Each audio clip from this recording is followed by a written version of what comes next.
Hello, my name is Jonas, and I'm 24.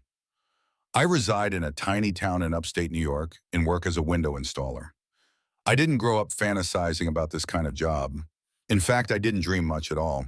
Life basically forced me to quit doing that. I rent a small apartment above a bakery. I had expenses to pay, and after losing my last job working evenings at a gas station, I needed to find work quickly.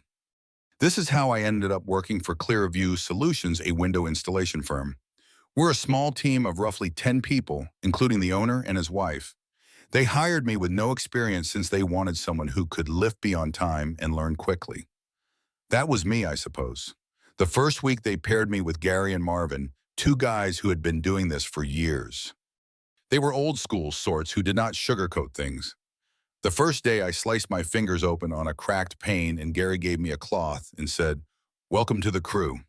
But I persisted with it and learned how to properly remove old frames without damaging the siding and handle double-hung windows without shattering my fingers. Within a month, I was able to undertake little things on my own. It wasn't flashy, but it felt wonderful to know that I could do something with my hands. When we weren't working, I'd help around the office. That's where I met Clara. She is the owner's wife, and she does the books, answers the phone orders, supplies, and basically runs the company when her husband is out dealing with clients or suppliers. She is 38, but you wouldn't know it immediately. She exudes calmness and confidence, not flashy, just elegant, with kind eyes and a simple wardrobe of jeans and soft sweaters, her hair generally tied back. She carried herself as if she had been through a lot and still found reasons to grin. We started talking casually about trivial things like the weather, bothersome clients, and whatever food the guys had left in the break room. She had a dry sense of humor that I enjoyed, sardonic but not harsh, and she laughed at all of my jokes, including the terrible ones. I didn't read too much into it. She was not only married but married to my boss. I kept things respectful. I did not flirt. I didn't stay too long in the office. But I'm not going to lie, she made those monotonous office days feel lighter. On Thursday, things were slow. There were no jobs on the books, only paperwork and reorganization of back storage. I arrived at the office early and dropped off a parts list. Clara sat at her desk, scratching her temples as if she had a headache. I asked whether she was okay. She nodded, said it was just stress, and then made a joke about being confined in a windowless office when we were actually working with windows. So I made a foolish joke. I said, if the windows we installed are half as clean as your math, I'd trust you with my life. She laughed, and not just in a nice professional giggle, but a full, brilliant, uncensored laugh. Then, almost as if she forgot I was standing there, she asked, "Why can't he be like you?" I froze. I didn't even fully understand what she had said at first. I thought I had misheard, but she looked down right after she said it, ashamed and possibly a little worried she had let something slip. I cleared my throat, attempting to keep it light. "What do you mean?" She looked up at me, but her countenance had shifted. Her smile was gone. She wasn't kidding anymore. My husband used to make me chuckle, used to notice me care about more than just woven numbers and treat this place like an empire. Now I feel like I'm just a part of the business. Payroll invoicing and dinner at 9 if I'm lucky, and I no longer chuckle because of him. I wasn't sure what to say. I just stood there uneasy, like someone caught up in a conversation they weren't supposed to hear. She must have detected the dread in my expression because she smiled warmly again and whispered, "Don't worry, I am not attempting to draw you into anything. Just thank you for reminding me that I can still laugh." I nodded, said something foolish like, "Anytime," and walked out of the room. And to be honest, I couldn't stop thinking about that moment for the rest of the day. I did not sleep that night. I kept reliving her comments in my mind. "Why can't he be like you?" over and over. I was shaken by something other than the statement itself. It was how she said it, as if it slipped out of her. It seemed as if it had been building up and partying her for quite some time and had finally escaped when she went. The next morning, I awoke early as usual, put on my work shirt, grabbed coffee from the gas station down the road, and sat in my truck for longer than I should have. I considered calling in sick. I never do that, but I couldn't shake the feeling that something had changed between us. I wasn't sure if I wanted to face it, but I showed up. The workers were already packing the truck for a residential job. Nothing complicated, simply repairing a few windows in a ranch-style home on the outskirts of town. I joined in, behaved normally, and made small talk. Clara was not in the office when we left, so I was relieved. All day I kept myself busy. I tried to lose myself in the task measuring, ceiling lifting, and drilling, but I could not quit thinking about her, about how her eyes changed when she mentioned him. She sounded lonely. It was very honest. When we returned to the shop, the others left for their cars. I stayed behind to put some things away. Clara was there alone, sitting at her desk, typing something. Her face was blank, no smile, no laughter, just exhausted. I didn't intend to chat with her. I assumed I'd simply drop the supply list and depart, but when I placed the document on the desk, she looked up and said, "Hi, hey." I responded, trying to keep my voice level. She glanced at me for a little longer than normal. She then apologized for what happened yesterday. I shrugged. "You do not need to apologize." She leaned back in her chair. "I do. It was inappropriate. I crossed the line." I shook my head. "You did not. You were simply being real." We had a brief minute of silence, not awkward, just silent. And she exhaled, long and sluggish. "I don't really tell anyone about it," she said. "Reed is a good dude. He created this corporation from nothing. When we met, he was operating from a garage with a single ladder and a borrowed drill. I believed in him. I suppose I still do. However, I eventually became a part of the structure, a number from a spreadsheet." She paused. "I stopped being there in his life and began to be a function. He does not see it. He believes I am still here because I am proud of him. But honestly, I feel stuck." I wasn't sure what to say. "What would you say to that?" She wasn't venting about a minor fight.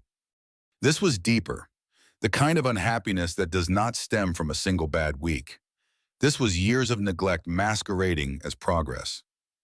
I replied quietly, "You deserve to be seen." She looked at me with a combination of thanks and something else, something unspoken. "I used to love who he was," she said. "He had dreams. He also has heart. We used to dance in the kitchen, laugh at stupid stuff. He would put notes in my car. It's been years since he did something like that. All he can see now is the next contract, the next bid, the next expansion. And when I try to express how I feel, he closes down, or worse, tells me I'm very theatrical." She gazed down at her hands. "And then you came in here one day and made me giggle over something foolish. And I realized I had not laughed like that in months." I felt my chest tighten, not in a romantic manner, just in that moment when you know someone has trusted you with something vulnerable. And now you're holding it, not sure if it will shatter in your hands. I attempted to deflect a little. "I've always had a knack for making terrible jokes." She smiled. "Yes, and you do look me in the eye when we converse. That matters more than you realize." She got up slowly, walked over to the door and shut it, then leaned against it with the arms crossed. "I'm not trying to make this awkward," she explained. "I am not asking for anything. I just need you to understand that. I sense something when I'm near you. I haven't felt this in a long time." I did not move. I wasn't sure if I should say or just listen. "I am married, I know that," she said, "but I am also human, and I'm wary of pretending to be fine. I am not. And for the first time in a long time, I believe someone sees me. You see me." I took a slow breath. "Clara, you're my boss's wife." She nodded. "I understand. That's why I stated I wouldn't ask for anything." Then her eyes met mine again and her voice fell. "But what if we simply stopped following the rules? What if we just allowed ourselves to experience whatever it is without guilt, planning, or fear?" My heart pounded. My hands were cold. It felt like the room had shrunk. I took a step back. "I can't. I apologize. I'm not sure what this is, but I can't be the guy to cross that line." She said nothing, just nodded. "I needed to leave," I added. "I have some things to take care of." That was a lie. I only needed airspace distance, something. I turned and left, not looking back. I walked straight to my truck. My hands shook as I closed the door. That night I did not eat, did not switch on the television. I simply sat on the floor of my apartment, staring at nothing because I couldn't stop hearing two voices inside my head, hers and my own, and both of them were asking questions that I did not want to answer. I did not return to work the next day or the day after that. I told Reed that I wasn't feeling well, which technically was not a lie. My body was all right, but my brain and chest felt as if someone had poured concrete within me and allowed it to dry. I couldn't concentrate, couldn't sleep, couldn't think clearly without hearing Clara's voice again. What if we simply quit following the rules? I didn't respond to her that day because I wasn't sure what answer I could accept. It wasn't all about right and wrong. It was about everything in between. The trust, the limits, the fallout. Reed might have been intense, a bit obsessed, perhaps even neglectful. But he gave me a chance when nobody else would. He didn't care that I lacked experience or that my resume was merely a collection of odd jobs and warehouse employment. On the first day, he looked me in the eyes and urged, "Don't give up." That stayed with me. But now I was stuck because his wife was the one person in my life who had made me feel valued. Not because of what I did not, for something I could remedy, just for being me. 3 days have gone. I stayed indoors. I barely left my apartment. I ignored phone calls. I ignored texts from the crew. Even Marvin left a voicemail gruff, but somehow sincere. "You died, kid. Call back." On the fourth day, I got dressed and drove to the store. I wasn't sure why. I wasn't prepared to confront Clara, and I hadn't planned on staying long. Maybe I needed to remind myself that this was still real life, that I had not dreamed the entire thing. The lot was half full. Gary's truck was gone. So was Marvin's. But Reed's truck, the huge black one with the battered bumper, was parked incorrectly near the office door. I pulled in, parked way back, and waited. I'm not even sure what I was waiting for. Perhaps a sign, perhaps nothing. 15 minutes have passed, then 20. Finally, I got outside, walked to the side of the building with the trash, and started a cigarette. The first one I had touched in 6 months. I heard the door open behind me. I turned. It was Clara. She did not seem shocked to see me. If anything, she appeared ready. She walked over carefully, her arms crossed. She wore a blue sweatshirt, her hair down, and no makeup. She seemed exhausted. "Jonas, you okay?" she asked. I shrugged. "Been better." She leaned on the wall next to me. Neither of us talked for a minute. Then she spoke gently. "I did not intend to mess with your head." I nodded. "I understand. I wasn't attempting to hold you responsible for my troubles. I am aware of this as well." She stared at me long and direct, but I meant all I said. I turned toward her. "Clara, I am not asking for a life together." She said, "I'm not asking you to fix anything. I just want one aspect of my life that does not include disappointment, waiting, or faking." I swallowed hard. My throat was dry. She asked, "Do you know what it's like to sit across from someone for years and gradually feel invisible, to reach out for them only to find that they are not returning the gesture? Not because they cannot, but because they no longer want to." I nodded slowly. "Yeah, that's what I felt." She gave a sorrowful smile. "Then you understand why I said what I did." I looked aside, took a deep drag on the cigarette, despite the fact that it made my head feel lighter, and said, "I can't be your escape hatch. That is not who I am." She moved closer. "I am not asking you to be anything. I simply do not want to feel alone anymore. Not with you." She was close enough that I could smell her shampoo, something soft herbal. I hated that I noticed it. I hated that I cared. And still I did not move. She looked up at me. Her eyes were not seductive. They were exhausted, pleading. "I am married," she said, almost like a reminder to herself. "But I am not in love, not anymore." I took a step backward, not because I was unwilling to stay, but I had to. "I need to go," I said. "Jonas, I mean it. I'm not sure what this is, and I am not going to pretend that I don't feel anything, but I can't do it. I will not."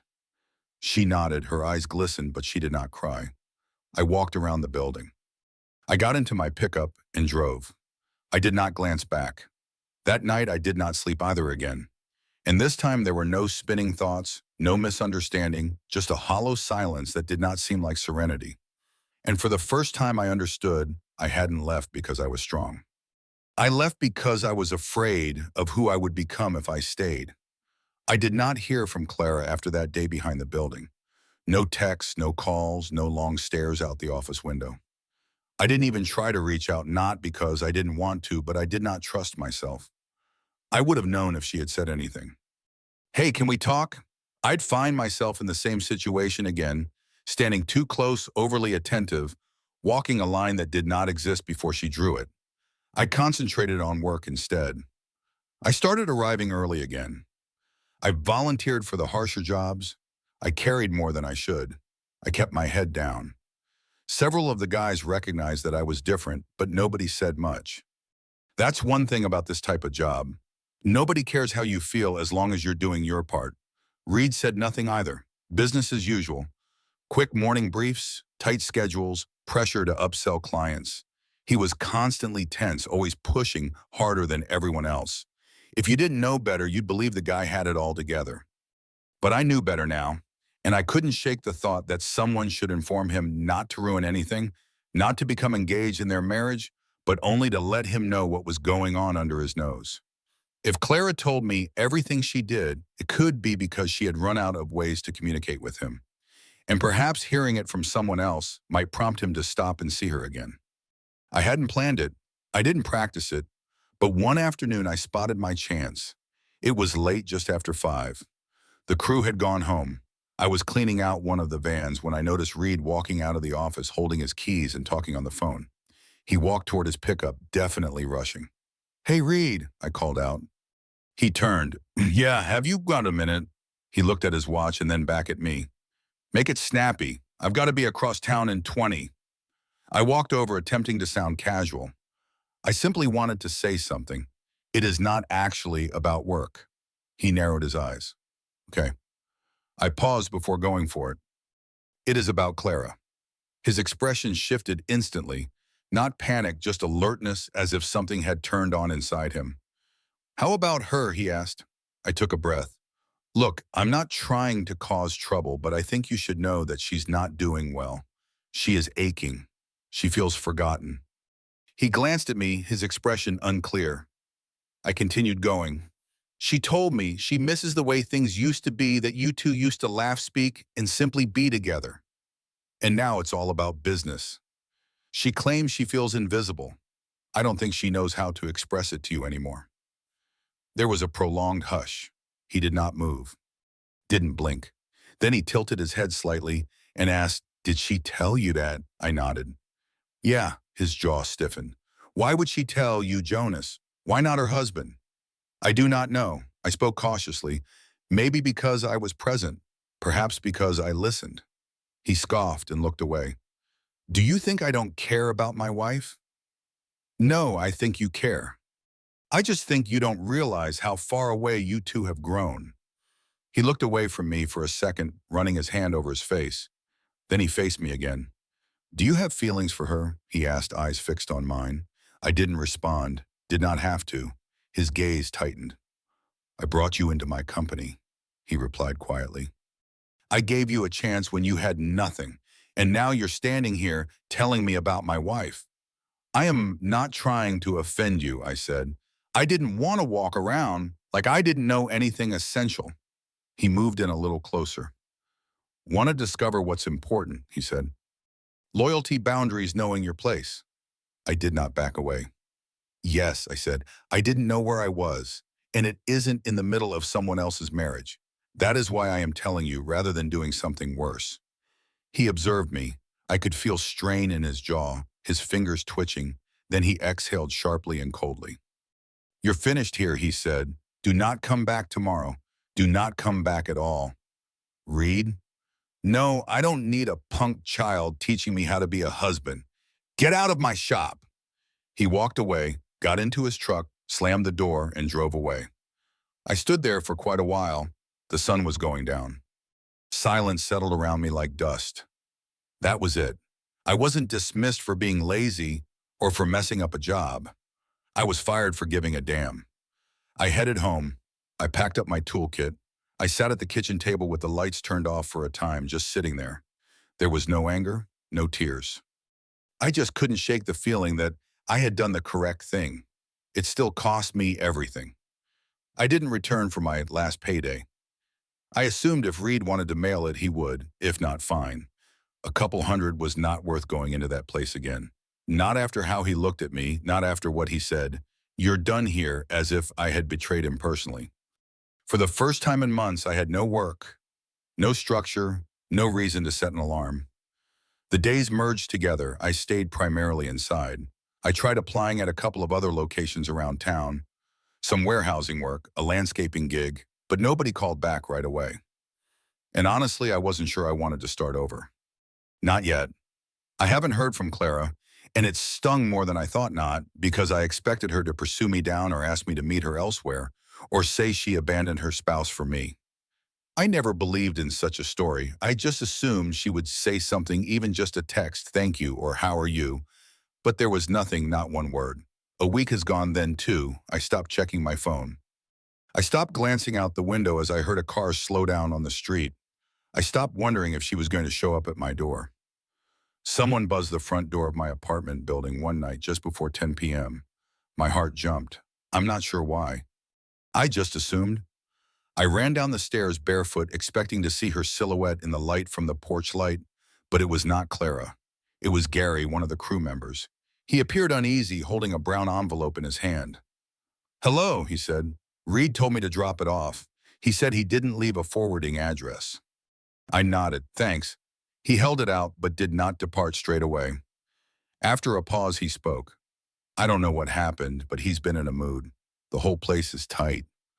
I didn't respond. Gary nodded slowly. He seemed to want to say more, then murmured, take care, and walked away. I took the envelope upstairs and placed it on the kitchen table. I didn't open it immediately, did not need to.